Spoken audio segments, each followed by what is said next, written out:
So we will try to cover all the questions related to the OSPF which will be asked in the interview, और rib का भी cover करने की कोशिश करते हैं अगर आज हो जाता है तो और अगर बीच में आप लोगों के कोई क्वेश्चन है, please unmute yourself and discuss with me. So what is the concept of area in OSPF. सबसे पहले एरिया जो है वो OSPF में सबसे पहला जो क्वेश्चन आता है रिलेटेड OSPF से, वो एरिया के बारे में ज़रूर होता है. तो इसमें जो एरिया का जो कॉन्सेप्ट है उसके लिए आपको वो कॉन्सेप्ट पता होना चाहिए. एक पता होना चाहिए AS का, कि ऑटोनोमस सिस्टम क्या होता है. सेकेंड, आपको पता होना चाहिए कि एरिया किस तरीके से OSPF नेटवर्क में यूज़ किया जाता है. तो जो एरिया होता है, बेसिकली एरिया ज़ीरो जो है सबसे इम्पॉर्टेंट होता है OSPF के अंदर. एरिया ज़ीरो जिसे हम बैकबोन एरिया भी कहते हैं, बैकबोन एरिया कहलाता है ये हमारा. तो एरिया से आप इस तरीके से समझिए, एरिया के थ्रू हम जो पूरा एंटायर नेटवर्क है उसे डिफरेंट नेटवर्क्स में हम सब नेटवर्क्स में एक तरीके से ब्रेक करते हैं. क्योंकि इससे जो हमारी राउटिंग की जो अपडेट्स हैं, वो अगर बहुत लार्ज नेटवर्क है तो जो राउटिंग के जो अपडेट्स हैं उसे हम ब्रेक डाउन कर सकें. अदरवाइज हमारा जो ट्रैफिक है ओवर द नेटवर्क वो काफ़ी ज़्यादा होगा राउटर्स के अपडेट्स में. कि राउटर जो है यहाँ पे एक दूसरे को LS से भेजते हैं, ठीक है, लिंक स्टेट एडवर्टाइजमेंट करते हैं अपना कि उनके उसमें क्या क्या चेंजेस हुए हैं, ठीक है. तो सारी टोपोलॉजी वो एक दूसरे से OSPF स्पीकिंग जो राउटर्स होते हैं, जो OSPF स्पीकिंग राउटर एक दूसरे से एक्सचेंज करते हैं इंफॉर्मेशन. तो एक छोटा सा डायग्राम मैं आपको बताता हूँ.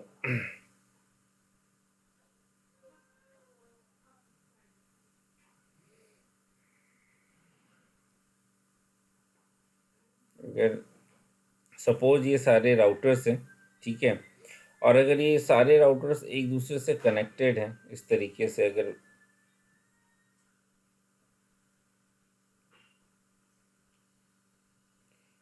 तो, और ये इस पूरे नेटवर्क पे OSPF चल रहा है, तो इसमें क्या होगा कि अगर एरिया में हम डिवाइड नहीं करेंगे, ठीक है, तो ये सारे राउटर्स एक दूसरे को अपने डेटा, अपने जो रूट्स हैं, टोपोलॉजी है, इन सब का ही डेटा एक्सचेंज करते नजर आएंगे, और आपको बहुत सारा बैंडविड्थ जो है वो पूरा आप देखोगे यूटिलाइज हो रहा है. तो इसको जो ब्रेक डाउन करते हैं वो हम with the help of area करते हैं.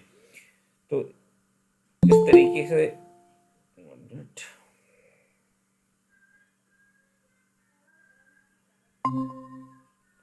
तो यहाँ पे जो एरिया को ब्रेक डाउन करते हैं, तो इस तरीके से एरिया का यहाँ पे होता है कि एक इसमें सबसे इम्पॉर्टेंट होता है, वो होता है एरिया ज़ीरो, ठीक है. और उसके बाद जो है वो नॉन, अब एरिया ज़ीरो को बैकबोन एरिया कहते हैं, और बाकी जो रेस्ट ऑफ एरियाज हैं उन्हें नॉन बैकबोन एरिया कहलाता है, ठीक है. तो एरिया ज़ीरो जो है एक आपका रहेगा, लेट्स से ये एरिया ज़ीरो है, ठीक है,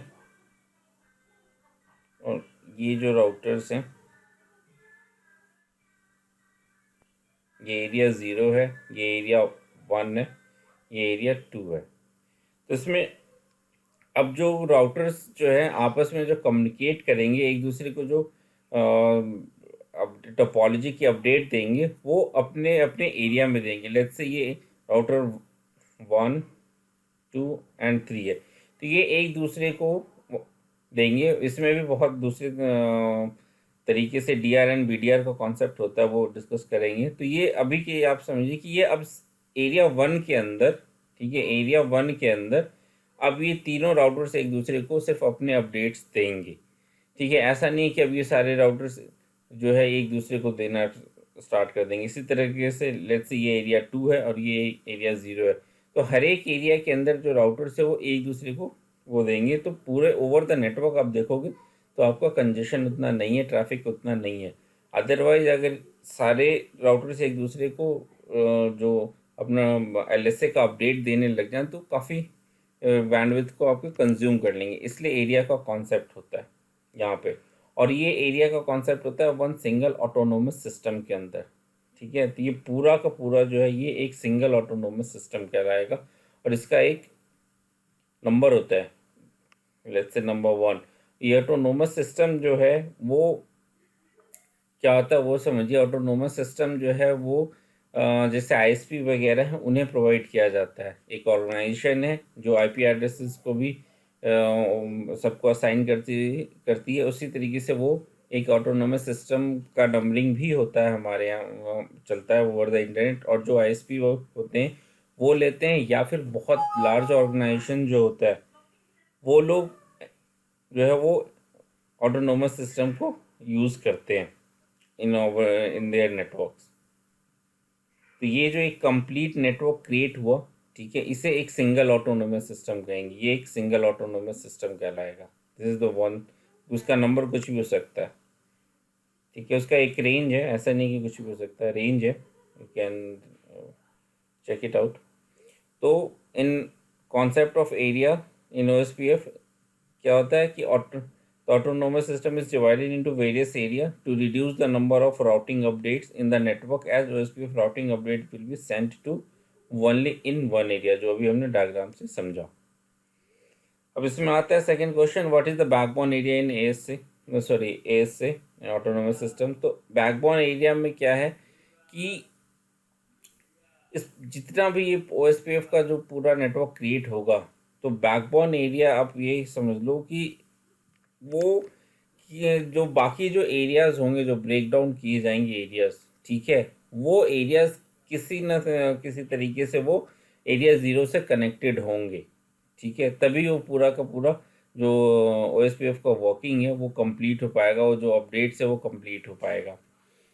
टिल CCNA लेवल की अगर मैं बात करूं तो यहाँ पे यही कॉन्सेप्ट है। लेकिन थोड़ा सा ऊपर लेवल पे हम बात करें CCNA वगैरह, CCNP वगैरह एंड हायर लेवल पे, तो एक कॉन्सेप्ट होता है वर्चुअल लिंक। उसके थ्रू जो है अगर कोई एरिया जो एरिया लेट से 10 है वो एरिया 0 से डायरेक्टली कनेक्टेड नहीं है, तब भी वो उसे अपडेट भेज सकता है, उससे कम्युनिकेट कर सकता है। उसके लिए एक वर्चुअल लिंक हम क्रिएट करते हैं, कॉन्फ़िगरेशन होती है। तो उस पर मैं अभी नहीं जा रहा हूँ, अभी हम बेसिक उस पर चल रहे हैं कि हर एक एरिया जो है इस बैकबोन एरिया से कनेक्टेड होना चाहिए इन OSPF। So while configuring OSPF, one area must be configured as area 0, referred to as backbone area. This is the root of all other areas and they all must connected to the backbone area. इसका reason ये है कि अगर जैसे अभी हमने diagram बनाया था, ये डायग्राम है, ठीक है, या म्यूट कर लीजिएगा अगर कोई क्वेश्चन हो नहीं है तो प्लीज। इसको बड़ा कर, उसको बताए। Please mute yourself guys. Okay, thanks.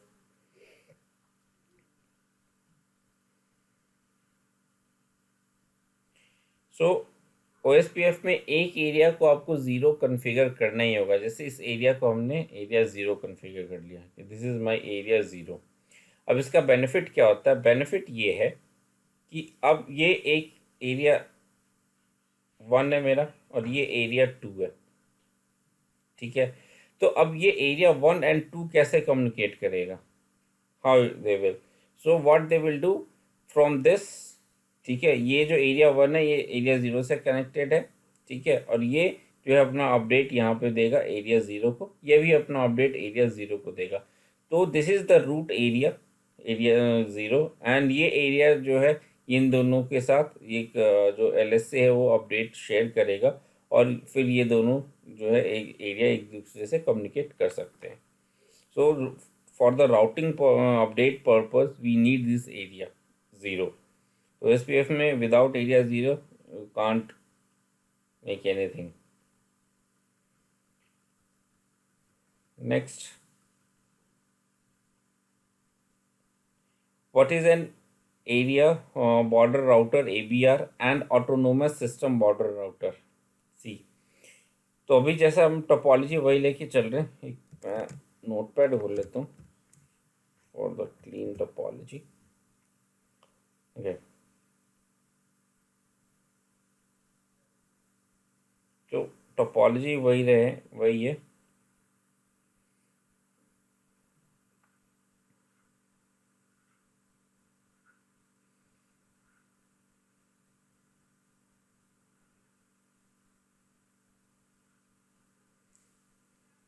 यहाँ से समझते हैं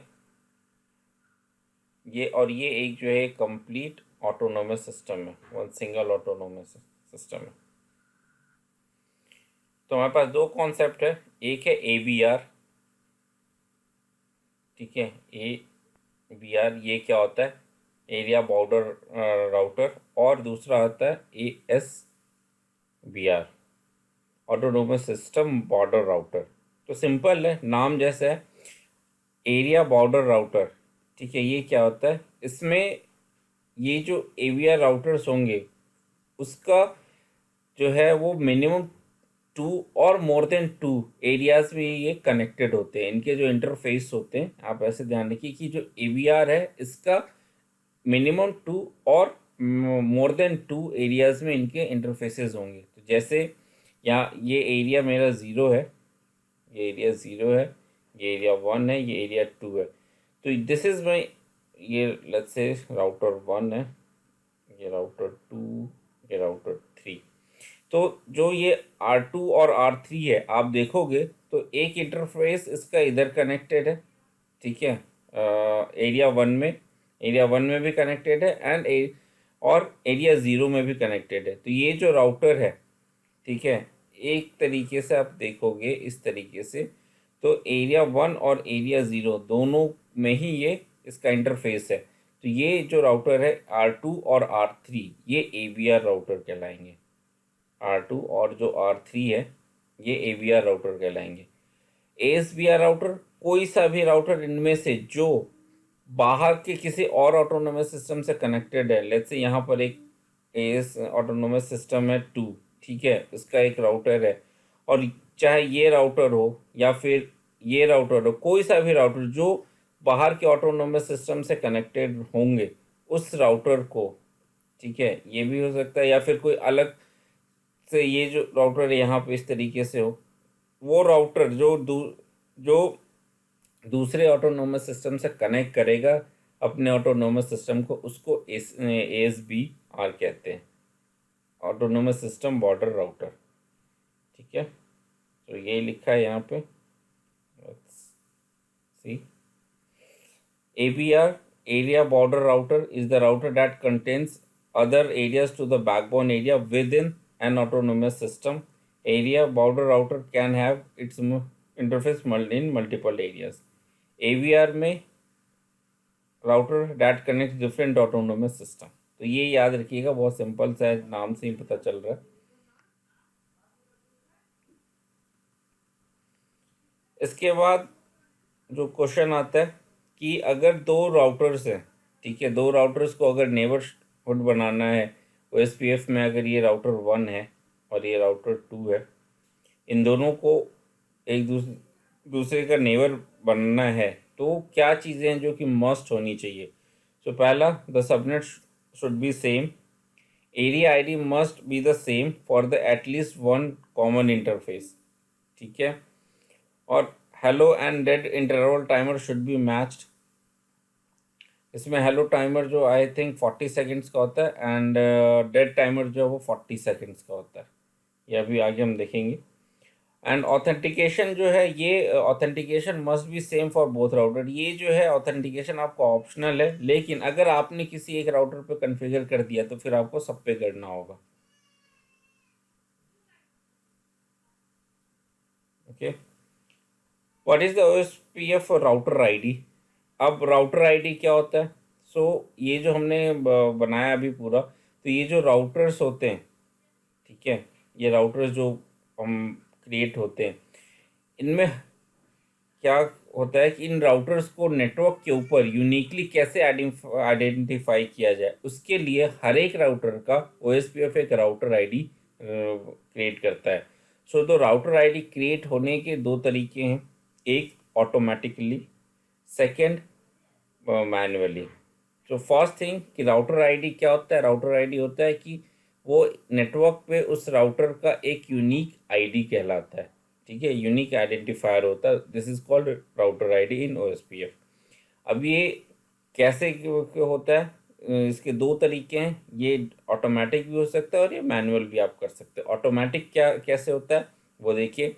ऑटोमेटिक में दो चीज़ें होती हैं, वो क्या होती है कि highest IP address of the router's loopback interface is chosen as the router ID. First condition है कि अगर राउटर ये 1 है, इस पे लूप बैक एड्रेसेस या हमने लूप बैक एड्रेस कॉन्फ़िगर किया हुआ है, तो इसमें लूप बैक एड्रेस में जो सबसे हायर आईपी कहलाएगी, हायर आईपी अब कैसे होता है, जैसे 172 का नेटवर्क है या 192 का नेटवर्क है, लेट्स से लूप 1 और ये लूप 2 है, तो इसमें 192 का जो नेटवर्क होगा ये आपको दिख रहा है कि हायर है 172 से, तो ये जो है लूप बैक 2 का जो इंटरफेस है, ये जो आईपी है, ये as a router ID use हो जाएगी।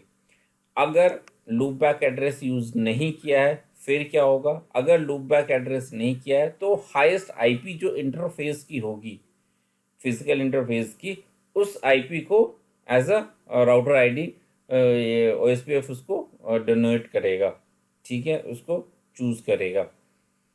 सेकेंड है, and if no loopback is configure then highest IP address of the router's physical interface will be chosen as the router ID. तो ये दो तरीके हैं, ऑटोमेटिकली राउटर जो है अपना राउटर आईडी वो करता है, कॉन्फ़िगर करता है, आइदर लूप बैक का सबसे हाईएस्ट आईपी होगा, नहीं तो फिर फिजिकल इंटरफेस का हाईएस्ट आईपी होगा। थर्ड जो ऑप्शन है वो है कमांड लाइन से, वो आप कुछ भी कर सकते हो, जब आप कॉन्फ़िगर करोगे तो फिर वो वही router ID as a use की जाएगी। तो we can configure it using the command as well. ये कॉन्सेप्ट पूछा जाता है कि राउटर आईडी कैसे, और आपसे सिनेरियो जो दिया जाता है इसमें ये है कि लेट्स से कि आपका लूप बैक एड्रेस आपको एक दिया जाएगा, आईपी दी जाएगी लेट्स से 123 करके समथिंग, फिर आपको फिजिकल एड्रेस दिया जाएगा, ठीक है, और इसी तरीके से 123 ऐसी कॉम्बिनेशन में देगा।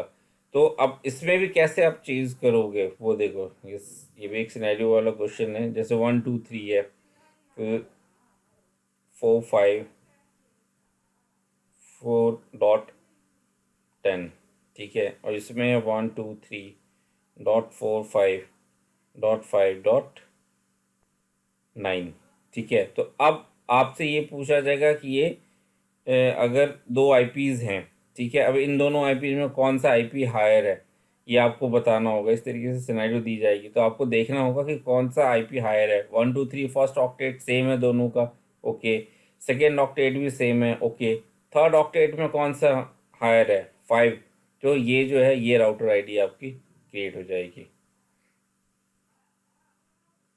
ठीक है। तो ये ऐसे आपको दिया जाएगा कि ये इंटरफेस लेट्स से F00 पे है और ये F01 पे है, अब कौन से राउटर आईडी इसमें सेलेक्ट करेगा राउटर, तो आप बताओगे इस तरीके से।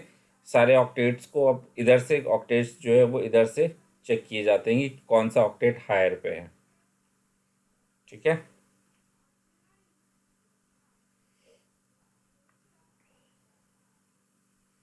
इसके बाद आता है what are D R and B D R in O S P F. ये बहुत इंपॉर्टेंट है D R and B D R, और इसमें जो फॉलोअप क्वेश्चन होता है कि how D R and B D R जो है वो इलेक्ट होते हैं। तो ये बहुत इंपॉर्टेंट चीज़ है, इसे समझते हैं थोड़ा डिटेल में।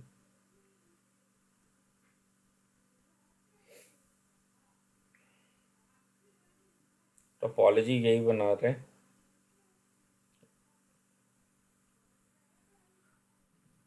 इस टोपोलॉजी में मल्टीपल राउटर्स हो सकते हैं, ठीक है।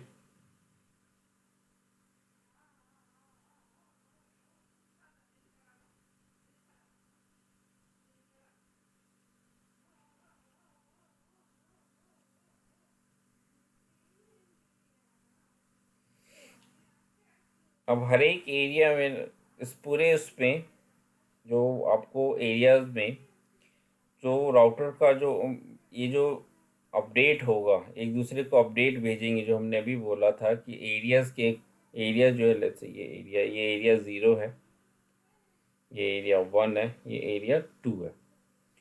ठीक है, तो हमने बात की थी अभी कि एरिया इसलिए होता है ताकि जो राउटर्स हैं वो सारे एक दूसरे को ना भेजें। ठीक है, वो अपना जो राउटरिंग की जो डिटेल है, टोपोलॉजी है, ठीक है, वो पर्टिकुलर राउटर ही एक दूसरे को एक्सचेंज करे। तो वो कैसे होता है? तो वो काम जो होता है वो D R and B D R का होता है। तो बेसिकली डी आर का होता है, डी आर कहलाता है designated router, and B D R होता है बैकअप डेजिग्नेटेड राउटर। ठीक है, तो इसमें डेजिग्नेटेड राउटर क्या होता है? इसमें इलेक्शन होता है। तो पहले ये देखते हैं ये होता क्या है। तो इसमें जो डी आर होता है, इसका जो रोल होता है वो रोल ये होता है, ठीक है, इसका जो रोल होता है वो ये होता है कि जो एक ब्रॉडकास्ट है, जिसमें लेट्स से कि ये एक ब्रॉडकास्ट है, यहाँ पे राउटर 1 है, यहाँ पे राउटर 2 है, यहाँ पे राउटर 3 है, यहाँ पे राउटर 4 है, यहाँ पे राउटर 5 है। इस तरीके से ब्रॉडकास्ट डोमेन है। तो इसमें सबसे पहले जो ये राउटर्स हैं आपस में एक डीआर चूज करते हैं। तो डीआर का काम ये होता है कि वो सारे, लेट्स से कि ये डीआर है, इस वक्त अभी हम मान लेते हैं ये डीआर है। ये कैसे डीआर बनता है वो हम बात करते हैं अभी थोड़ी देर में। ये डीआर है। तो अब क्या होगा कि जितने भी राउटर्स है R1, R2, R3 and R5, ये अपना जो अपडेट है, जो अपनी टोपोलॉजी है, जो अपना डेटाबेस की सारी जो इन्फॉर्मेशन है, वो सब जो है वो क्या करेंगे, वो इसे देंगे R4 को। ये सब इसे देंगे। ठीक है, ये सब इसे देंगे कि बॉस ये मेरी टोपोलॉजी है, ये मेरे रूट्स हैं। ठीक है, और इसके बाद अब ये R4 क्या करेगा, ये जो है इन सबको ये सारे अपडेट देगा कि बॉस R5 के पास ये टोपोलॉजी है, R2 के पास ये है, R3 के पास ये है। ठीक है, तो ये इस तरीके से काम करता है कि ऐसा नहीं है कि R5, R1 और ये सारे एक दूसरे से, जैसे अभी हमने कहा था कि एक दूसरे से कम्युनिकेट करने लग जाएंगे। नहीं, अपना जो अपडेट देंगे वो सिर्फ और सिर्फ ये सारे के सारे डीआर राउटर को देंगे। डीआर राउटर का काम होता है, एक तरीके से लीडर होता है इस पूरे ब्रॉडकास्ट डोमेन में, कि बॉस आप सभी लोग मुझे अपनी इंफॉर्मेशन दो, उसे मैं फिर ब्रॉडकास्ट दूसरों को दूंगा, नॉट ब्रॉडकास्ट, फिर मैं वो दूसरों को प्रोवाइड करूंगा जिसे भी जो इन्फॉर्मेशन चाहिए। तो ये बहुत ही इंपॉर्टेंट रोल होता है। यही एक मेथड है जिसके थ्रू OSPF जो नेटवर्क है वो अपना राउटिंग और टोपोलॉजी टेबल जो है, राउटिंग टेबल जो है वो अपडेट करता है। तो ये बहुत ही क्रूशियल रोल है। तो इसलिए डीआर के साथ साथ एक बीडीआर भी इलेक्ट किया जाता है। बीडीआर, लेट्स से कि बीडीआर R1 है, तो बीडीआर का काम क्या होगा? बीडीआर का काम ये होगा कि किसी भी रीजन से, लेट्स से R4 जो है वो डाउन हो जाता है, चाहे ये हार्डवेयर डाउन है या लिंक डाउन हो, किसी भी रीजन से, तो जो बीडीआर है वो एज अ फिर डीआर टेकअप कर लेगा। जैसे हम कहते हैं ना कि स्कूल में होता था मॉनिटर 1, 2, 3, कि मॉनिटर 1 नहीं आया तो मॉनिटर 2 फिर उसकी रिस्पॉन्सिबिलिटी लेगा। तो काइंड ऑफ वही है। ठीक है, कि बीडीआर जो है वो तब एक्टिव होगा, एज अ डीआर काम करेगा जब डीआर जो है वो डाउन या फिर किसी तरीके से अनरीचेबल हो जाता है नेटवर्क के अंदर। तो ये काम होता है डीआर एंड बीडीआर का। तो डीआर बहुत ही क्रूशियल है। डीआर ही सारे राउटिंग अपडेट्स लेता है और फिर वो ब्रॉडकास्ट डोमेन में देता है।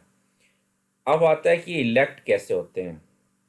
तो इलेक्ट होने से पहले जरा इंटरव्यू में जो आपको आंसर करना है वो पढ़ लेते हैं। Okay,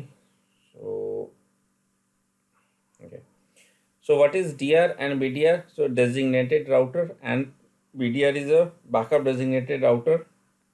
All other OSPF router will from, अच्छा ये पूरा वही है।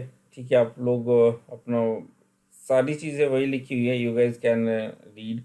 ठीक है, मैंने कॉन्सेप्ट पूरा डिस्कशन कर लिया है आपके साथ। अब नेक्स्ट करते हैं OSPF जो है DR and BDR, how we elect.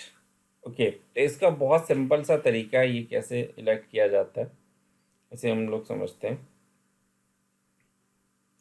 यहाँ पे जो एक कॉन्सेप्ट होता है राउटर्स के अंदर प्रायोरिटी का। ठीक है, तो ये प्रायोरिटी सिर्फ ने अभी हमने एक कॉन्सेप्ट पढ़ा था राउटर आईडी। तो राउटर आईडी प्लस ये जो प्रायोरिटी है, ये दोनों को मिला के इलेक्शन को कंडक्ट किया जाता है।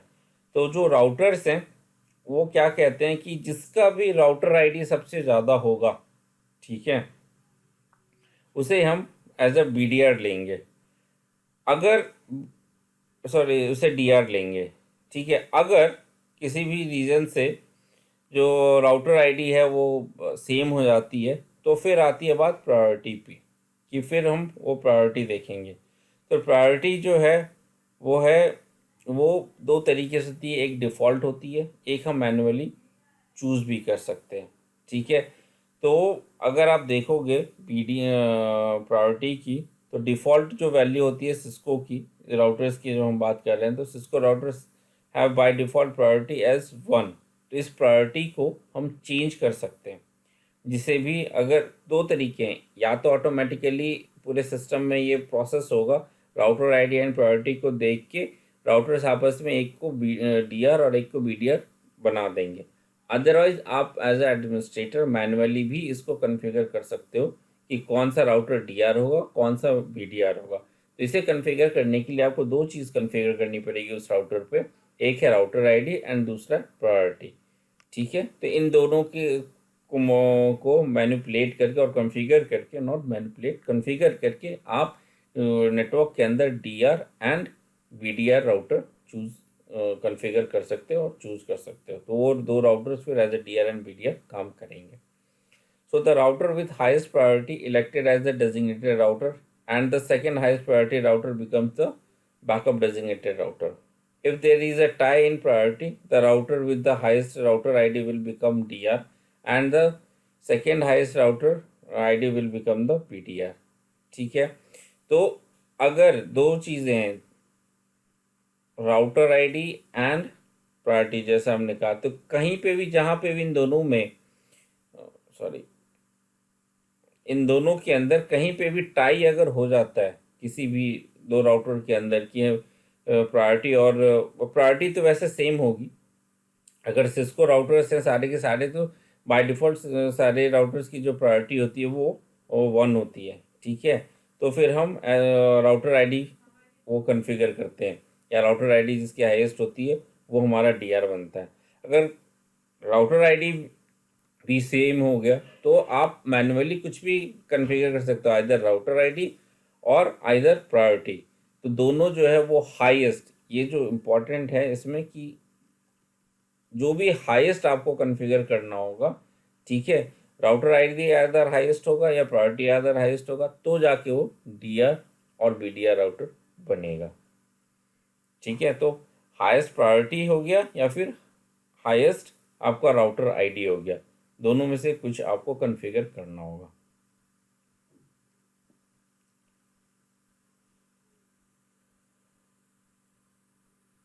इसके बाद हम ये अपडेट्स के बारे में समझते हैं। अभी तक हमने समझ लिया कि कैसे राउटर आईडी क्या होता है, पीडीआर क्या होता है, ओएसपीएफ में एरियाज़ क्या होते हैं, किस तरीके से ये एरिया एक दूसरे से कनेक्टेड होते हैं, ठीक है। एंड इसमें हमने ये भी देखा कि ये एक दूसरे से नेबर कैसे बनते हैं और राउटिंग अपडेट्स का तरीका कैसे है।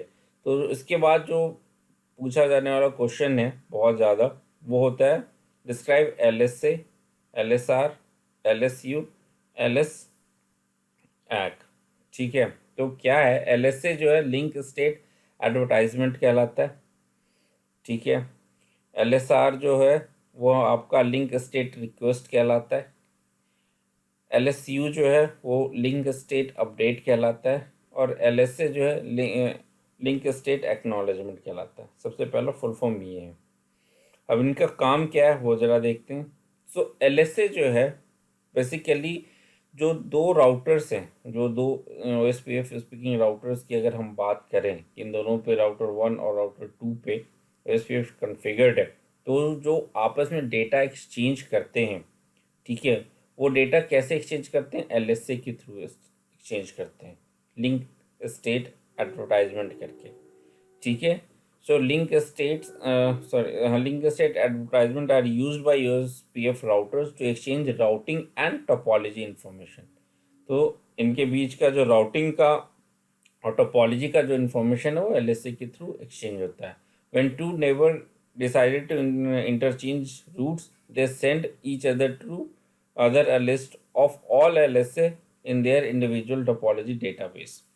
So देखिए ये जो लिखा है कि लिस्ट ऑफ ऑल एलएसए, तो ये जो दूसरे एक दूसरे से जो राउटर्स हैं ये एलएसए जो है कंप्लीट भी भेज सकते हैं और ट्रिगर भी भेज सकते हैं. ट्रिगर से मतलब ये है कि अगर जो पार्शली चेंज हुआ है वही एलएसए भेजें. लेट्स से कि इन दोनों के बीच में हमने कहा कि राउटर 1 और राउटर 2 में एलएसए 1, एलएसए 2, एलएसए 3 है.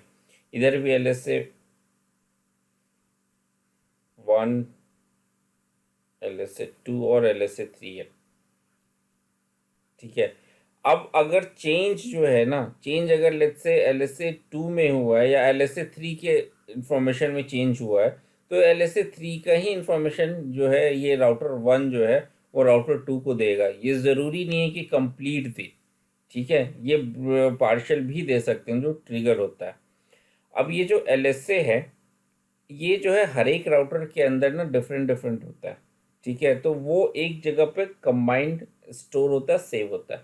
उसे हम डेटाबेस कहते हैं. किसी भी चीज़ को जो स्टोर करने की जब हम बात करते हैं तो डेटाबेस में स्टोर होता है.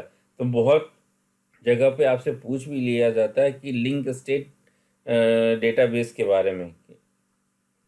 लिंक स्टेट डेटाबेस क्या होता है? तो लिंक स्टेट डेटाबेस में बस कुछ नहीं होता, उसमें सारी एलएसए की जो है वो इंफॉर्मेशन सेव की जाती है. तो इसे लिंक स्टेट डेटाबेस होता है. वो हर एक राउटर पे इंडिविजुअल होता है और इस डेटाबेस के अंदर एलएसए का इंफॉर्मेशन सेव होता है. तो ये हो गया एलएसए के बारे में. इसके बाद होता है एलएसआर. तो जो हमने कहा लिंक स्टेट रिक्वेस्ट, जो हमने अभी बात की ट्रिगर्ड की और पार्शली की, वो यही है कि after getting LSA each router then check its topology database.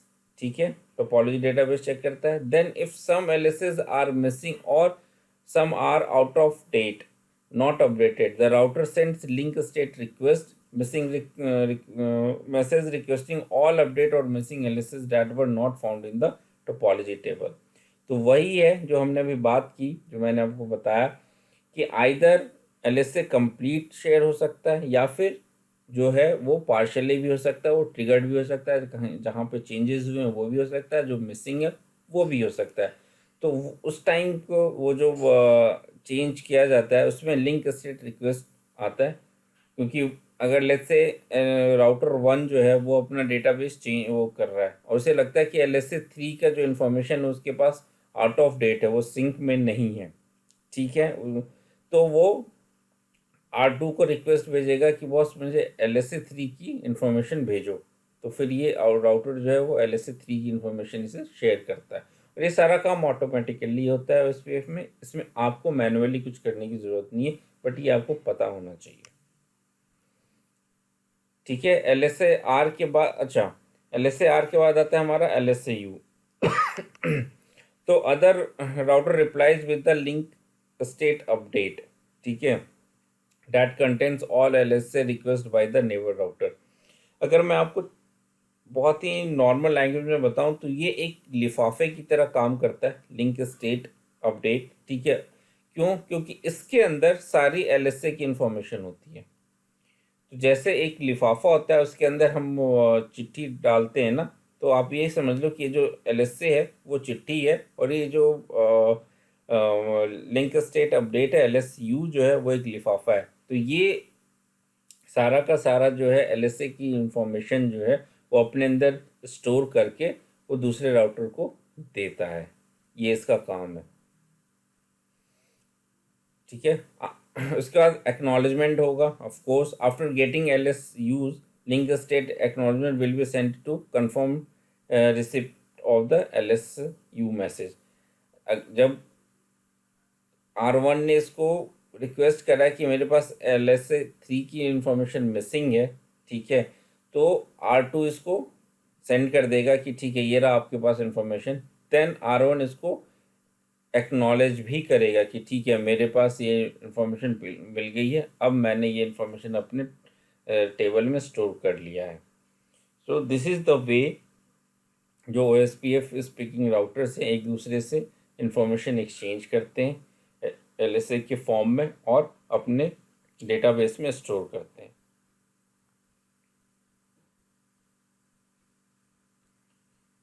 इसके बाद अभी हमने बात की थी टाइमर की, तो 2 टाइमर्स होते हैं इसमें,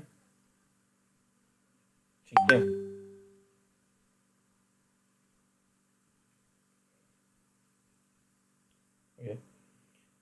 सो 2 टाइमर्स हैं इसमें अपने पास, जो मैंने भी बात की थी, hello timer and dead timer. Hello timer 10 seconds का होता है यहाँ पे, ठीक है। EIGRP में अगर हमने याद हो तो 5 सेकेंड का था, वहाँ पे हमने पढ़ा था। यहाँ पे ये जो टाइमर है वो 10 सेकेंड का होता है हेलो टाइमर, और डेड टाइमर जो है वो 40 सेकेंड्स का होता है। ये आप मैनुअली भी कॉन्फ़िगर कर सकते हो, तो आप चाहो तो। बाय डिफ़ॉल्ट ये होता है।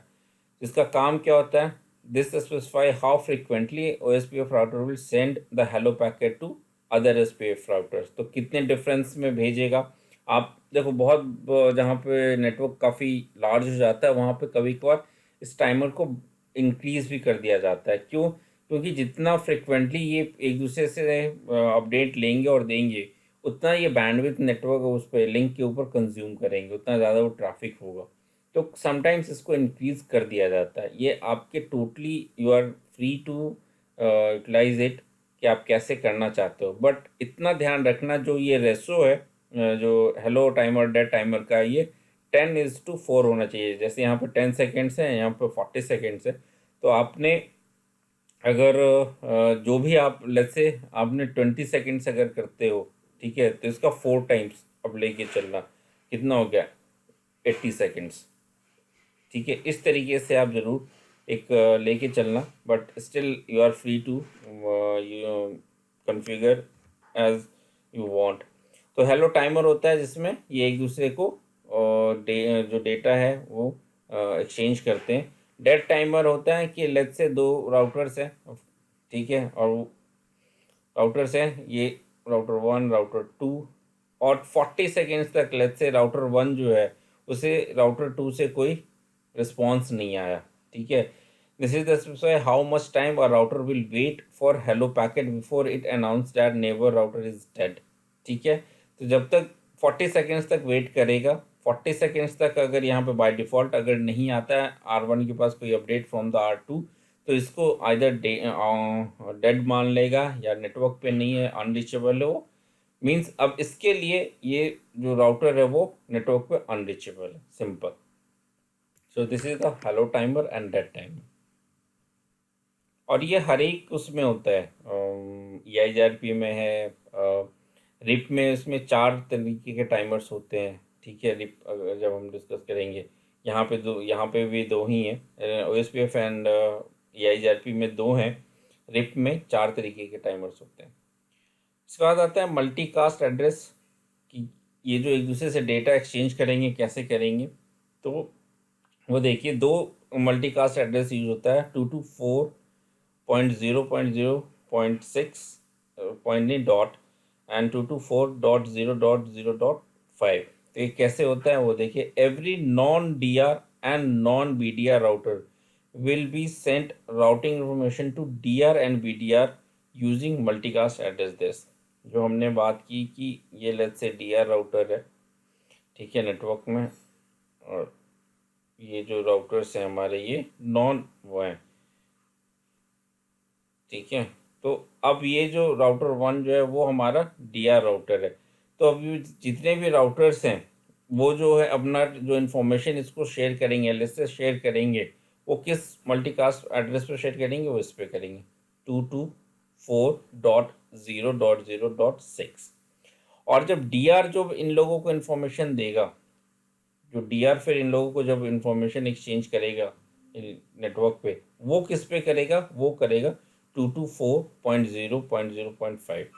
So then DR will send these routing updates to all other router using multicast address this. ठीक है, if DR fails, BDR will take over its role and redistribute the updates. तो ये दो multicast address use होते हैं OSPF में. अगर EIGRP याद हो तो बताइए कौन सा IP एड्रेस यूज होता है, मल्टीकास्ट IP एड्रेस वहाँ पे, किसी को याद हो तो. हमने लास्ट सेशन में करा था. Okay, so I will answer in some time.